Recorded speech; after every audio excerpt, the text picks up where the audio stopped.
Our next speaker has background knowledge modeling that led him to work in various capacities in technical development and operations in the past. He leads the SDK team, infrastructure and development, and is a DevTool developer and coordinator. And he will talk about the advantages of hosted services for the centralized ecosystem. Andrea Giacobino. Giacobino. Yeah, thank you. Sorry. Round of applause, please.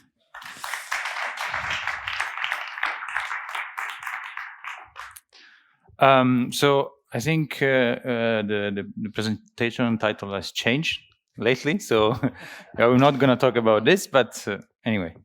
So I'm going to talk about SDKs in general. So I am Andrea. I'm part of the SDK team.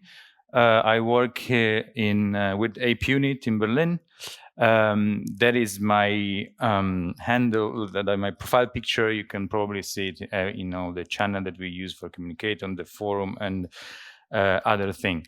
And I'm not gonna talk specifically about one SDK or how they work. I'm just gonna have an introduction of the SDKs and what is the philosophy behind them. I'm actually gonna build up on what has been presented during yesterday and today. So one thing that I think is very interesting and also very important is that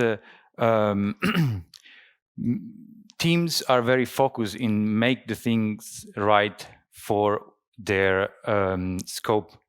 So yesterday we have listened from Thomas and Hans how a lot of focus, a lot of effort was put into making the node reliable and making the contract language, the Sophia, safe as much as it's possible. And also we have learned from John and Shubhendu how they focused on making the for a different use case of making the data that is inside the blockchain accessible in a comfortable and convenient way. So given that, I will also start to saying like what is the SDK and what is our focus. I'm going to follow this idea. So this kind of image was shown in many presentations in different forms from Nikita, Tino, and in general, yes, this more or less very simplifies how the stack is composed. So we have the node and compiler and middleware at the bottom, and then we have applications and wallets at the top. So what is in this case? The case is just our libraries. They sit between these two layers and they facilitate the communication around them. So to be more specific, with an example, the Graffiti app. It was it is showcased in the hall, and it was presented yesterday by Pivo and Keno. So what happened in this case? This application use the JavaScript SDK, and the JavaScript SDK in this case, beside all the issue that there have been in implementing that Graffiti app, just provide some utilities to communicate nicely. We hope with the node and the middleware and the compiler and what is required. So it provides some high-level abstraction for connecting to a node, making sure that the node that you're connecting to will work with the application that you're using. Encode broadcast transaction, making sure the transaction, telling you if the transaction has been accepted in the chain, etc., etc., etc. In summary, what the SDK do, they just provide a nice, simplified, streamlined way to communicate to a system, in this case, the node and the compilers. And they do it in the language of your choice.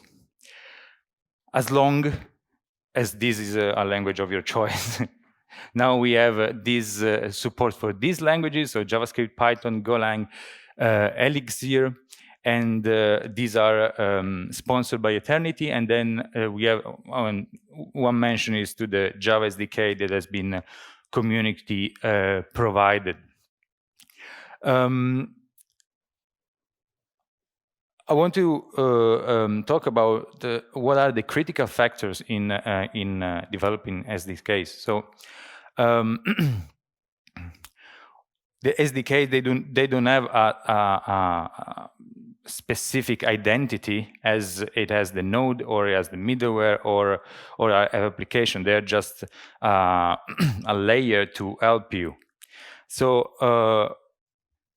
what are the focus that we have into developing them? So of course there is compatibility with the node and the compiler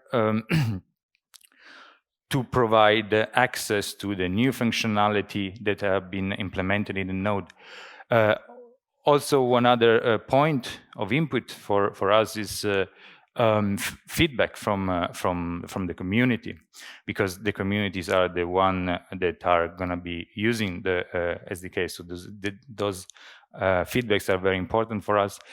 And another topic that is a little bit more hidden, but still it takes a lot of effort on our side, is to provide stability. So somehow to provide a buffer between application and their development lifecycle and what the node is and how the node is evolving. To give a perspective, what does it mean? So on the right side, we have the evolution of the node, the protocol. This doesn't tell you very much, but for sure, you know, when the protocol changes, so it's an RFork situation. When there is a major release, there are breaking changes in the API interface or the way that some information is has to be prepared. And on the other side, we have, for example, how the compiler has evolved, and new functionality have been added and have been changed as it normally happens in the development of any software product. On the other side, we have typical scenario where the SDKs are used. So we have to be, we need to make sure that they work in different platform with different framework.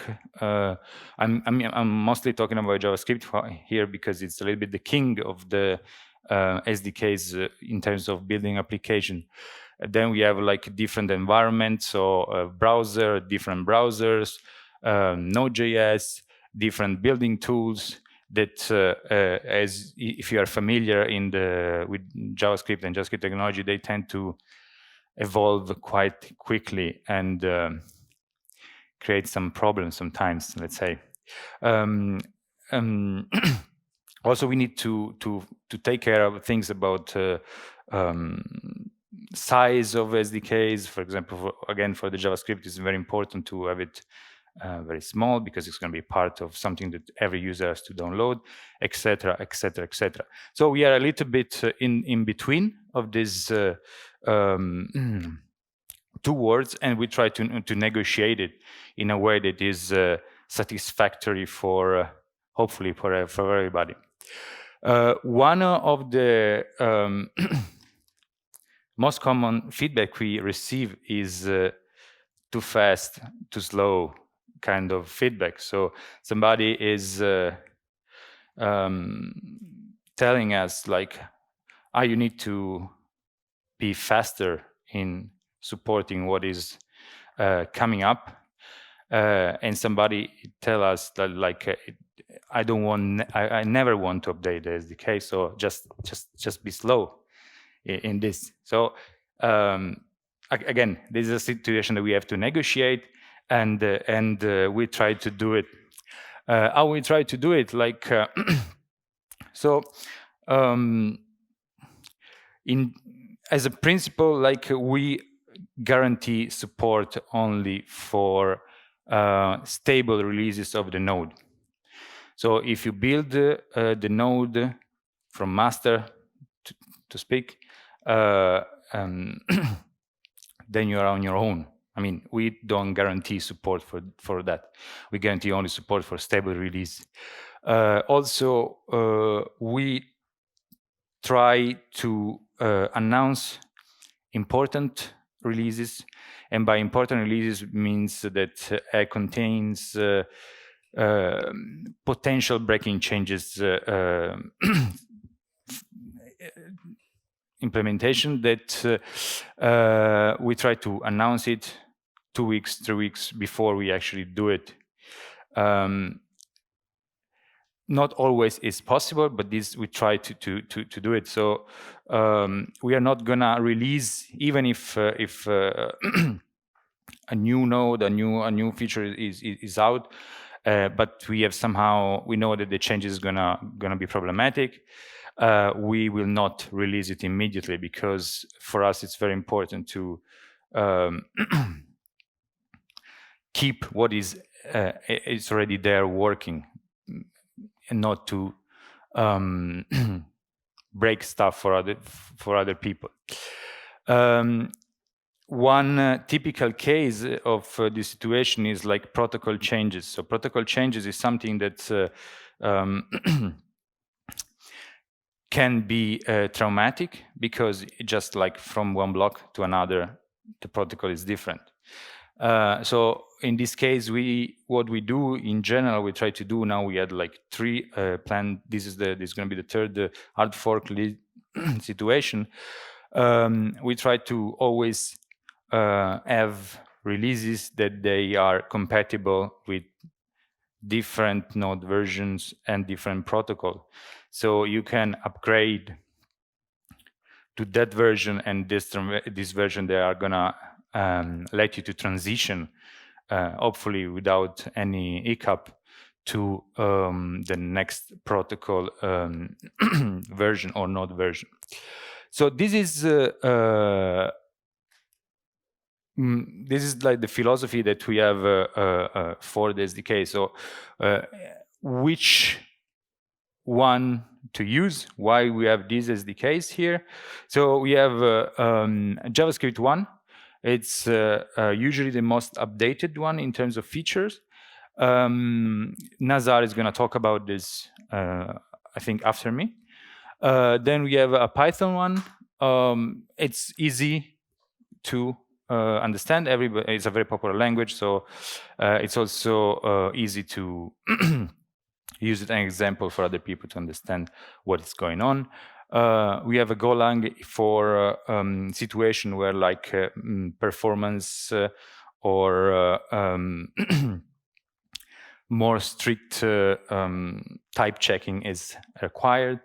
And then we have Elixir, that is a special case, because as we learned from yesterday from Robert Wierding, Elixir has access to the actual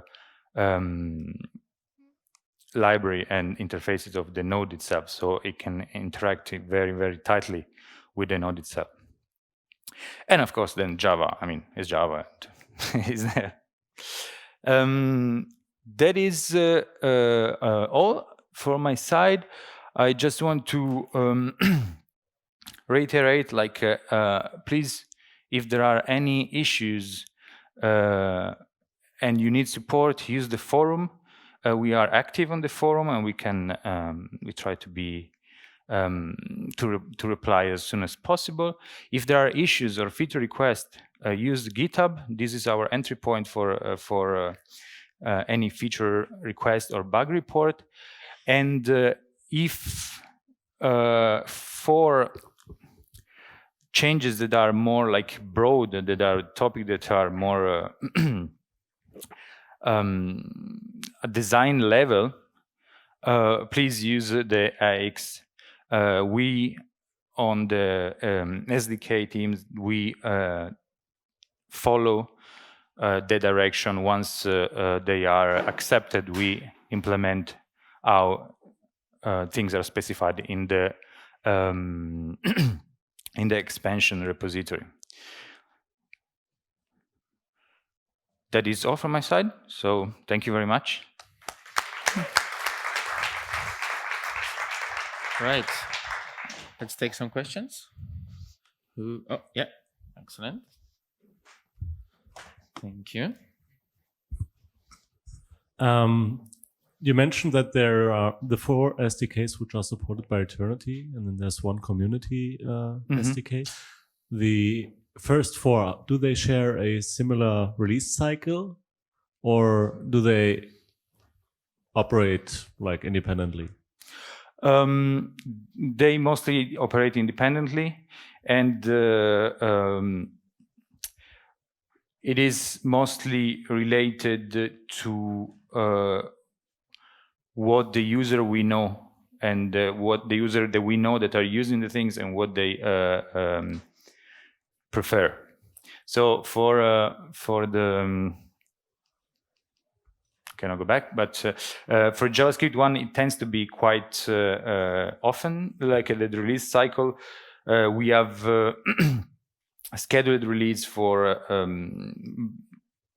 for example, major release of the node or protocol changes, and on the other side, we try to put together a little bit of everything, and but we tend to release quite often to address issues or to add features. So also because sometimes we support all the functionality of the node, but sometimes we don't have a use case. So we may implement it in a way that then is not very usable for the user. And then when somebody use the technology, just let us know. They tell us like it will be better if we can do it this way. Nikita is one of the person that provides a lot of feedback in this area. And so we just try to push it out as quickly as possible. For other SDKs, for example, for the Python one,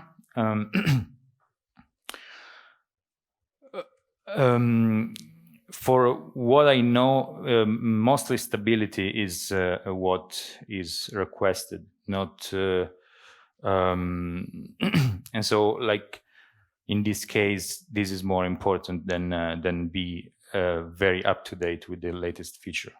But of course, this can change, and having more feedback will also change in somehow influence the release cycle.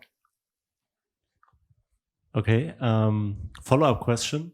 Have you seen any requests from the community for SDKs in lower level languages like C?